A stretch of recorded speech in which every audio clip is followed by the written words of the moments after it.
You're eating clean. Hitting the gym. Cutting sugar. Doing all the right things, but the scale, not moving, yeah. That's because none of that matters if you're not in a calorie deficit, no deficit. No fat loss.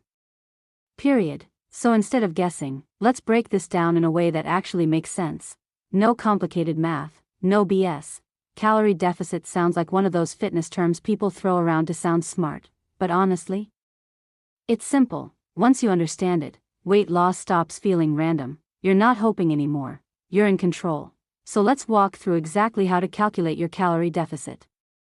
And actually make it work in real life. You burn more calories than you eat. That's calorie deficit. Your body needs energy to function. Breathing, walking, thinking, even sleeping.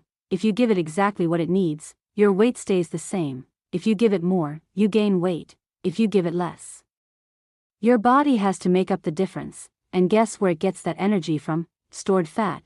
That's fat loss. No magic foods. No shortcuts. Just energy balance. Here's the problem. Most people don't actually know how much they're eating. Or how much they're burning. So they think they're in a deficit. But they're not. Or they go way too extreme, eat almost nothing, feel miserable, and quit. So instead of guessing, let's actually calculate it step by step. First, you need to know your maintenance calories. That's how many calories your body needs to stay at the same weight. Think of it like your baseline. Now, there are fancy calculators out there. But let's keep it simple. Here's a quick method. Take your body weight in kilograms, multiply it by 30 to 35. That gives you a rough estimate.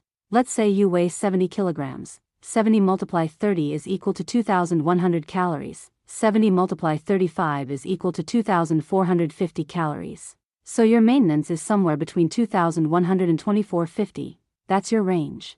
Now here's where people mess up. Your activity level changes everything. If you're mostly sitting all day, office work, minimal movement, stick closer to the lower end. If you're active, walking a lot, working out, go toward the higher end. So for our example, sedentary 2,100, active 2,400, you don't need perfection here. Just be honest about your lifestyle. Now comes the important part. You don't want to eat way below maintenance. You want a smart deficit. The sweet spot, 300 to 500 calories below maintenance. So if your maintenance is 2,200, your target becomes 1,700 to 1,900 calories per day. That's enough to lose fat, without feeling like you're dying. Let's keep it real. Cutting calories too aggressively sounds tempting. You think, I'll just eat 1,000 calories and lose weight faster. Yeah. For like a week. Then what happens? You're tired all the time. You're thinking about food 24/7. You start binge eating, you quit, and now you're back to square one. Extreme deficits don't just suck. They backfire. Slow and steady wins this game, this part. Most people avoid it, but it's a game changer. Because we all underestimate how much we eat. It's just a small snack. It's just a little extra oil. Yeah, that stuff adds up. Tracking your food for a couple of weeks helps you understand portion sizes, spot hidden calories. Stay accountable. You don't have to track forever.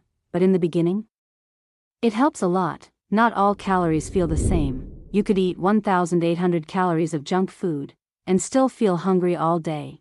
Or you could eat 1,800 calories of balanced meals and feel full and satisfied. That's where food quality comes in. Here's a simple rule. Every meal should have protein. Protein helps you stay full longer. It also protects your muscle while you're losing fat. Then add vegetables. For fiber and volume, healthy fats, for balance, carbs, for energy. Keep it simple. No need to overthink it. Here's something most people don't realize. Weight loss isn't just about math. It's about managing hunger. If you're constantly starving, you won't stick to your plan. That's why high-protein meals, fiber-rich foods, drinking enough water, all matter way more than people think. Because the easier it feels, the longer you'll stay consistent. You don't have to rely only on eating less. You can also burn more. And no, you don't need crazy workouts. Simple stuff works. Walking more, taking stairs, staying active during the day. This is called NEAT, basically all the movement outside the gym. And it adds up big time. Sometimes just walking more can create your entire deficit without cutting too much food. If you want better results, don't just focus on weight loss. Focus on fat loss. There's a difference. Strength training helps you keep muscle while losing fat, and more muscle equals better metabolism. You don't need to live in the gym. Even 3 to 4 workouts a week makes a difference. This is where people lose it. They start a calorie deficit, check the scale after 3 days, and panic. Relax. Your body doesn't work that fast. Look at trends over weeks, not days. Water weight, digestion, hormones, everything affects the scale. Stay consistent. Trust the process. Here's the deal. Your first calculation won't be perfect, and that's okay. If after 2 to 3 weeks nothing changes, adjust, lower calories slightly. Or increase activity, small tweaks, not drastic changes. Let's simplify everything. 1. Find your maintenance. Weight times 30 to 35. 2. Subtract 300 to 500 calories. 3. Eat balanced meals. 4. Stay active. 5. Be consistent. That's it. That's your system. You don't need a fancy diet. You don't need to cut carbs completely. You don't need to starve yourself. All you need is a consistent calorie deficit. That's the foundation. Everything else is just a tool to help you stick to it. Once you understand calorie deficit, weight loss stops being confusing. You're not guessing anymore. You know exactly what needs to happen. No calorie deficit, no fat loss. Simple as that. Dial this in, and everything else gets easier.